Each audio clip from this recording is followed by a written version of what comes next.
हम स्टार्ट करेंगे ये रिसाइजिंग रो कॉलम्स। ठीक है, कैसे हम किसी रो को और किसी कॉलम के साइज को चेंज करते हैं। There are two way to resize row and column, दो तरीका है। The first way is to resize a row by dragging the line below the label of row you would like to resize. यानी कि पहला तरीका है कि आप उसके लाइन को, लेबल को ड्रैग करके यानी खींच करके आप उसको कर सकते हैं रिसाइज। ठीक है, resize A column is a similar manner, और उसी तरह से आप जो है कॉलम को भी आप ड्रैग करके उसके जो लेबल होता है उसको ड्रैग करके आप उसको कर सकते हैं। तो हम लोग देख लेते हैं कैसे करते हैं। जैसे कि ये हुआ, ठीक है, कॉलम, तो इसको हम ऐसे खींच करके इसके साइज को चेंज करते हैं। देख रहे हैं ना, ये साइज को हम चेंज करते हैं। इसी तरह से रो हुआ, इसके साइज को देखिए हम चेंज करते हैं। ठीक है, ये खींच करके, ये एक तरीका ये है। दूसरा तरीका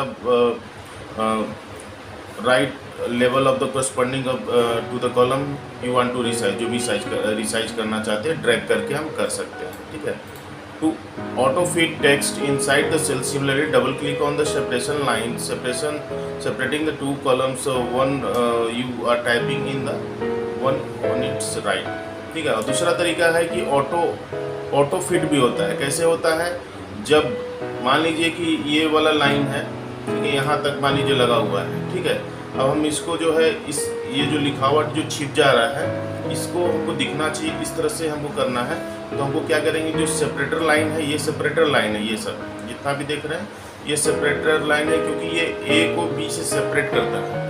तो हम यहाँ पर जा करके यहाँ डबल क्लिक करेंगे तो ऑटो रिसाइज होगा इसके हिसाब से, यानी जो लिखावट है उसको दिखने लायक बना देगा। हम देखिए डबल क्लिक कर देते हैं। ठीक है, ये हो गया आपका ऑटो फिट, यानी ऑटो आपका रिसाइज हो जाएगा। ठीक है, उसका the second way is to click the row and column लेवल and then select home tab, format row height and column height from the tab, enter the numerical value of the height of the row or height of the column। यानी बोला दूसरा तरीका ये है कि आप home में जाइए, उसमें फॉर्मेट में जाइए और वहाँ पर आपको रो हाइट दिखाई देगा या फिर कॉलम वाइट दिखाई देगा। ठीक है, उसमें जा करके आपको न्यूमेरिकल वैल्यू यानी नंबर्स डालना पड़ेगा, कितना आपको हाइट चाहिए, कितना आपको चौड़ाई चाहिए। ठीक है, और इंटर मारिएगा तो उसके हिसाब से भी हो जाएगा। उसके लिए हमको जाना होगा तो फॉर्मेट में हम उसके लिए पहले हमको सिलेक्ट करना पड़ेगा किसको करना है। मान लीजिए इसको हम इधर साइड सिलेक्ट कर लिए, आपको फॉर्मेट में गए तो ये आपका रो है, तो रो हाइट है, देखिए यहाँ लिखा हुआ है, इस पर क्लिक करते हैं हम तो ये नंबर पूछ रहा है। मान लीजिए हम यहाँ डाल देते हैं 50, कीबोर्ड से हम 50 डाल दिए। डालने के बाद ओके करेंगे, देखिए कि इसका चौड़ाई थोड़ा बढ़ जाएगा, हाइट बढ़ जाएगा। ठीक है, इसी तरह से मान लीजिए हम इधर से करते हैं कॉलम वाइज, तो कॉलम में जाएंगे तो यहाँ पर देखिए कॉलम का चौड़ाई के लिए ऑप्शन दिया हुआ है, यहाँ डाल देंगे हम कुछ भी, जो भी डालना है आप डाल दीजिए। ठीक है, ओके कर दिए तो देखिए ये आपका हो गया।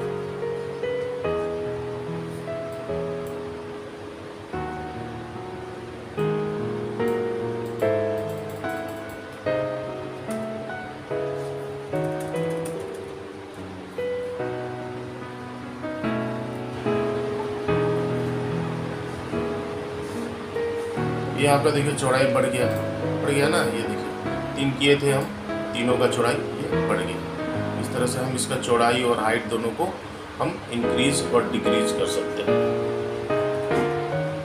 ठीक है, फिर से नहीं तो आपको एक बार और दिखा देते हैं। देखिए यहाँ पर जाएंगे और यहाँ पर जा करके इसके चौड़ाई पर जाएंगे और यहाँ पर मान लीजिए हम डाल दिए कुछ भी 42 डाल दिए। ठीक है, अब यहाँ पर एंटर कर दिए या फिर ओके कर दिए, देखिए चौड़ाई बढ़ गई। ठीक है, ये 2 तरीका होता है। ये देखिए ऑटो फिट कर दिए यहाँ पर, तो ऑटो फिट हो गया अपने हिसाब से, जो उसको जितना जगह चाहिए उसके हिसाब से। इसके अलावा जो है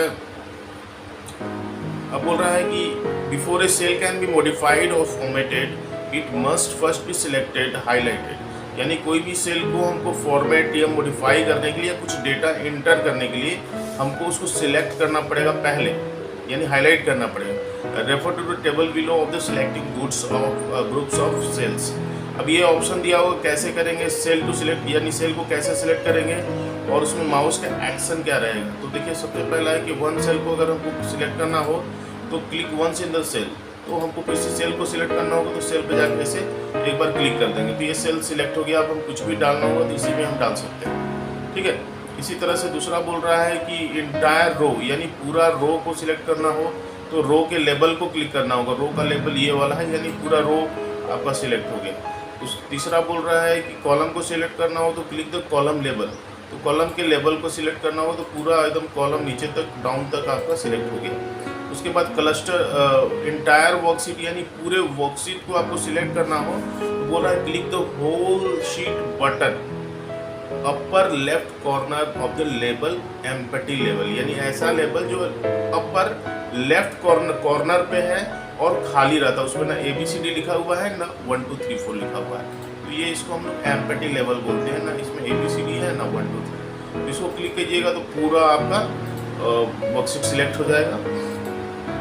उसके बाद बोल रहा है क्लस्टर ऑफ सेल्स। क्लस्टर मतलब होता है ग्रुप ऑफ सेल, यानी कि सारा भी सेल नहीं, जितना हमको जरूरत उतना ही सेल को सिलेक्ट करके हम उसको फॉर्मेट या मॉडिफाई करेंगे उसको अलग अलग तरीके से। तो उसके लिए बोल रहा है drag mouse over the cell and hold the down the shift key while using the arrow key. इसमें दो तरीका दिया है और दिया हुआ है, यानी कि ये भी यूज़ कर सकते हैं और नीचे कीबोर्ड का भी यूज़ कर सकते हैं, यानी माउस से भी कर सकते हैं और कीबोर्ड से भी यूज़ कर सकते हैं। माउस से यूज़ करने के लिए कुछ नहीं करना है, बस इतना दूर आपको जा करके जितना क्लस्टर करना उतना दूर सिलेक्ट कर लिए।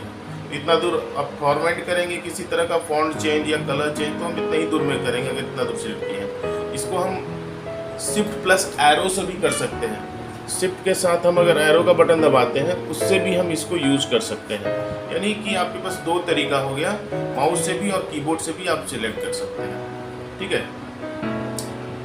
उसके बाद देखिए हम लोग आते हैं फ्रीज पैन पे, ठीक है। फ्रीज पैन क्या है? फ्रीज का मतलब जमा देना, पता है ना, जमा देना। तो फ्रीज पैन का मतलब होता है जमा देना। तो किसी कॉलम या किसी रो को आपको एक जगह जमा देना है तो उसके लिए हम फ्रीज पैन का यूज़ करते हैं।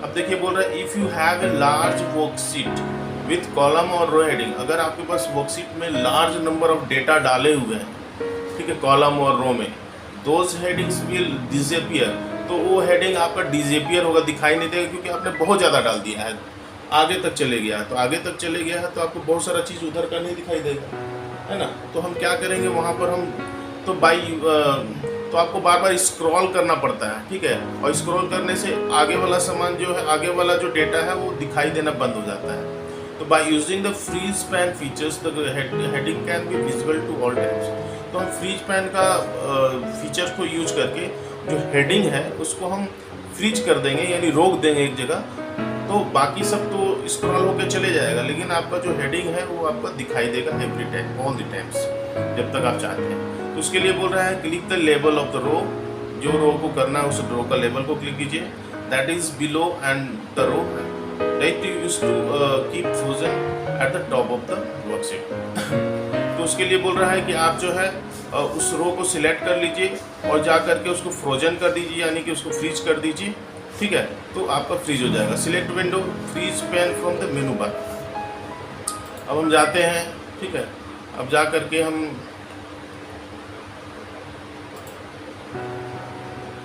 यहाँ व्यू में आप जाइएगा तो देखिए यहाँ पर फ्रीज पैन दिया हुआ है, ये हुआ है ना। अब मान लीजिए हम इसको देखिए, हम इधर से अगर माउस से हम इधर जाते हैं तो देखिएगा जो नेम वाला जो लाइन है वो चल जाएगा, ठीक है, चल गया, ठीक है। लेकिन हम चाहते हैं कि मान लीजिए डेटा और आगे तक रहे, यानी डेटा जो है और आगे तक रहे, और जब मान लीजिए जब हम आगे तक जाएंगे तब तो ये नेम वाला जो है अंदर कुछ चले जाएगा, यानी हमको दिखाई नहीं देगा, तो हमको पता नहीं चलेगा कि जो डेटा है वो किसके लिए है, कौन से नाम के लिए है। तो इसीलिए हम लोग कभी फ्रीज कर देते हैं। फ्रीज करने के लिए ऐसे हम कर दिए, तो उसके बाद हम जाएंगे फ्रीज पैन में, और ये हमारा कॉलम था तो कॉलम फर्स्ट, तो ये हमारा फ्रीज हो गया।